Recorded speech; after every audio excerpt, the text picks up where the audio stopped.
பெண்களுக்கு கருப்பை சார்ந்த குற்றங்களை வந்து குறைக்கக்கூடிய தன்மை, கருமுட்டையுடைய வளர்ச்சியை அதிகரிக்கக்கூடிய தன்மை வந்து தக்காளி பழத்துக்கு இருக்குது அப்படிங்கிறத நம்ம தெரிஞ்சுக்கணும்.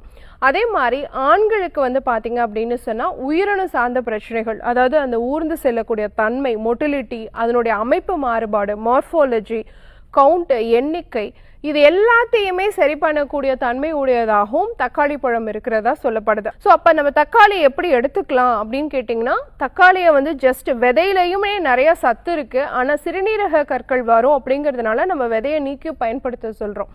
ஸோ அளவாக விதையை எடுத்துட்டு, முழுமையாக எடுக்காமல் அளவாக எடுத்துட்டு அதில் வந்து நம்ம ஒரு சூப் மாதிரி பண்ணி சாப்பிட்டோம் அப்படின்னு சொன்னாலே கண்டிப்பாக நான் இப்போ சொன்ன அத்துணை பலன்களும் கிடைக்கும்.